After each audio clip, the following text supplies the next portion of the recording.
You may have seen in the last video I bought a flipping Bugatti Veyron, and I won't spoil the video for you if you haven't already watched it, but I want to say a special thanks to Jordan Skinworks, because the original text about this Veyron come from him and all the conversations was going through him. When Matt Armstrong revealed the origin story behind his Veyron purchase, it caught even longtime viewers off guard. Not because the car itself wasn't impressive, it was, but because of how it came into his orbit. The connection didn't start in a luxury showroom or through a high-level automotive contact. It started with a message sent to someone outside the traditional automotive world. Someone who, on paper, had no business being involved in a multi-million-pound hypercar transaction. And yet, he became the critical link that made everything possible. That man is Jordan from Skinworks. At first glance, the idea almost sounds absurd. A tattoo artist facilitating the purchase of one of the most iconic hypercars ever built. Was absolutely amazing.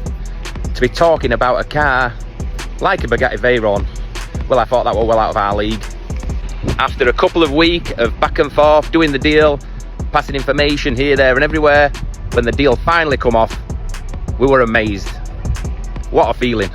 No one deserves it more. Matt works very hard for what he's got.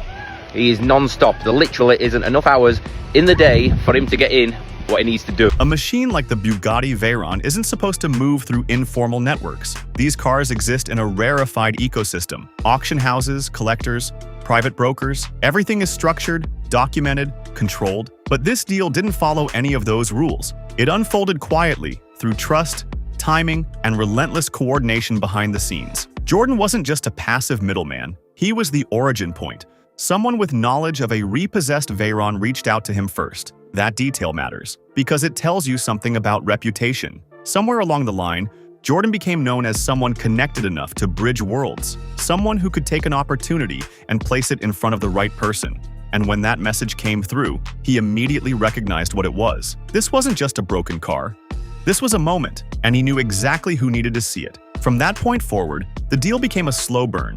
Not days, weeks, constant back-and-forth communication between multiple parties, each with their own priorities, expectations, and limitations. Repossession companies don't operate with patience. Their goal is simple: recover value, move inventory, close deals quickly. That creates pressure.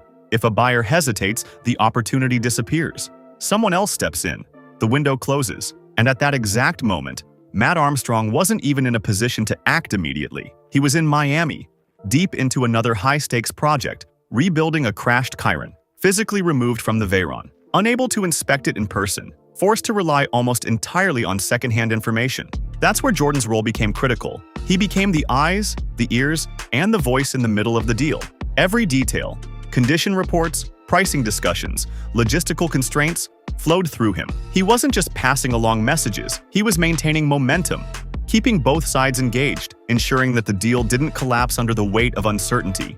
Because uncertainty is what kills deals like this. A non-running hypercar is a risk, a massive one. You're not just buying a car, you're buying a problem. And without proper information, that problem can quickly turn into a financial disaster. Jordan had to manage that uncertainty while keeping negotiations alive. Too aggressive on price and the seller walks.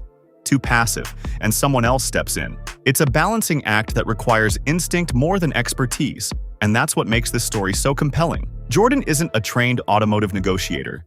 He didn't come up through dealerships or auction houses, but what he had was something arguably more valuable in this situation. Trust, a direct line to Matt, built through a completely different relationship, one that had nothing to do with cars and everything to do with consistency, reliability, and personal connection. That trust changed everything. Because when you're dealing with a high-risk purchase like this, trust becomes currency. Matt had to believe that the information he was receiving was accurate, that the opportunity was real, that the risks were understood, and that the person relaying all of this had his best interests in mind. Jordan delivered on all of it, and the stakes kept rising. The Veyron wasn't just sitting there waiting indefinitely. Repossession assets move fast. There are always other buyers watching, waiting for hesitation. Every delay increases the risk of losing the deal entirely. Jordan had to keep the process moving forward while Matt weighed one of the biggest decisions of his career. Then there were the logistics. A non-running hypercar isn't something you casually transport. It requires planning, coordination, and significant cost. The car had to be moved from its storage location to Matt's workshop. all while the deal was still being finalized. That's thousands of pounds in transport costs alone, arranged under time pressure. Again, Jordan handled it. Quietly, behind the scenes. No spotlight, no recognition at the time. Just execution. And then there's the detail that reveals just how fragile this entire process was. The inspection. Matt later mentioned that he had only a brief window to physically assess the car. Roughly 20 minutes. That's all. 20 minutes to evaluate a multi-million-pound machine with known issues before committing to the purchase. Think about that. Most people spend longer inspecting a used hatchback. But in this world, speed matters more than certainty. And without the groundwork Jordan laid in advance, that 20-minute window wouldn't have even existed. The deal would have been gone long before Matt ever saw the car. What's fascinating is how close this came to falling apart. Jordan himself hinted at it. Weeks of back and forth, constant communication, moments where the deal could have collapsed. That's the reality of transactions at this level. They don't fail in dramatic fashion. They fail quietly. A missed call, a delayed response, a competing offer. Gone. But this one didn't fall apart. It held together. Because someone who wasn't supposed to be part of the system refused to let it. And when the deal finally closed, the reaction wasn't corporate. It wasn't calculated. It was genuine. Excitement. Disbelief. The realization that something extraordinary had just happened. Because it had. A tattoo artist had just helped broker a Bugatti deal. And that alone would be enough to make this story remarkable. But then came the second act. The rebuild. When Matt revealed that the Veyron's issue, a problem that could have cost hundreds of thousands to diagnose and repair through official channels, was resolved with a simple fuse, the internet exploded. Not just because of the simplicity of the fix, but because of what it represented. It challenged the narrative. The idea that these cars are untouchable without manufacturer intervention. That only official channels hold the knowledge, the tools, the authority to bring them back to life. That independent builders are inherently out of their depth. That moment shattered all of it, and indirectly, it amplified the significance of Jordan's role even further. Because without him, that moment never happens. No deal, no car, no rebuild, no viral revelation, no shift in perception.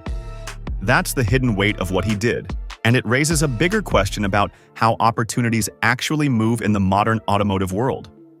For decades, access was controlled. Manufacturers, dealerships, and elite networks dictated who got what and when. But this story suggests something different is happening. A parallel system built on relationships, trust, and unconventional connections. Jordan represents that shift. He's not supposed to be in this space, but he is, and he succeeded. That changes how people think about access. It shows that the right connection doesn't have to come from the top. It can come from anywhere. From someone who understands people, not just products. Someone who sees potential where others might overlook it. And then there's his final statement. I'm on to the next thing. It's a small line, but it carries weight because it implies continuity. This wasn't a one-off. It wasn't luck. It was capability. If Jordan can facilitate a deal like this once, he can do it again. And now, the entire automotive community knows his name, knows what he's capable of, knows that he can bridge the gap between opportunity and execution. That opens doors. New opportunities, new deals, possibly even bigger ones. Because in this world, reputation compounds quickly, and right now, his is rising. For Matt, the Veyron represents another milestone in a growing list of ambitious projects. But behind that milestone is a reminder that no success happens in isolation. There are always unseen forces at play. People working behind the scenes, making things happen without recognition. Until now. Because this time, the spotlight shifted, and it revealed something unexpected. That in a world dominated by billion-dollar brands like Bugatti, sometimes the most important player in the story isn't the manufacturer, the engineer, or even the buyer. It's the connector, the one who sees the opportunity first, the one who makes the call, the one who refuses to let it slip away. Jordan didn't just pass along a message, he changed the outcome. And now that his role has been revealed, the narrative around that Veyron changes with it. It's no longer just the story of a broken hypercar fixed in an unexpected way. It's the story of how it was found in the first place, how it almost didn't happen, and how one unexpected connection turned a possibility into reality. Because sometimes the most important moves in the automotive world don't happen in factories or boardrooms. They happen quietly, through people no one is watching, until suddenly, everyone is. The automotive world thrives on spectacle, million-dollar machines, record-breaking performance figures, and the illusion that everything at the highest level happens through boardrooms, dealerships, and tightly controlled networks. But every now and then, a story breaks through that challenges that illusion completely. This is one of those stories, because behind one of the most talked-about hypercar purchases in recent memory, the now infamous Bugatti Veyron that was brought back to life with something as simple as a fuse, there wasn't a dealership, a broker, or a corporate insider pulling the strings. There was a man most people had never heard of. And without him, the deal never happens. Matt later mentioned that he had only a brief window to physically assess the car, roughly 20 minutes. That's all. 20 minutes to evaluate a multi-million-pound machine with known issues before committing to the purchase. Think about that. Most people spend longer inspecting a used hatchback. But in this world, speed matters more than certainty. And without the groundwork Jordan laid in advance, that 20-minute window wouldn't have even existed. The deal would have been gone long before Matt ever saw the car. What's fascinating is how close this came to falling apart. Jordan himself hinted at it. Weeks of back and forth, constant communication, moments where the deal could have collapsed. That's the reality of transactions at this level. They don't fail in dramatic fashion. They fail quietly. A missed call, a delayed response, a competing offer, gone. But this one didn't fall apart. It held together, because someone who wasn't supposed to be part of the system refused to let it. And when the deal finally closed, the reaction wasn't corporate. It wasn't calculated. It was genuine. Excitement, disbelief, the realization that something extraordinary had just happened. Because it had. A tattoo artist had just helped broker a Bugatti deal, and that alone would be enough to make this story remarkable. But then came the second act, the rebuild. When Matt revealed that the Veyron's issue, a problem that could have cost hundreds of thousands to diagnose and repair through official channels, was resolved with a simple fuse, the internet exploded. Not just because of the simplicity of the fix, but because of what it represented. It challenged the narrative, the idea that these cars are untouchable without manufacturer intervention, that only official channels hold the knowledge, the tools, the authority to bring them back to life, that independent builders are inherently out of their depth. That moment shattered all of it, and indirectly, it amplified the significance of Jordan's role even further. Because without him, that moment never happens. No deal, no car, no rebuild, no viral revelation, no shift in perception. That's the hidden weight of what he did, and it raises a bigger question about how opportunities actually move in the modern automotive world. For decades, access was controlled. Manufacturers, dealerships, and elite networks dictated who got what and when. But this story suggests something different is happening. A parallel system built on relationships, trust, and unconventional connections. Jordan represents that shift. He's not supposed to be in this space, but he is, and he succeeded. That changes how people think about access.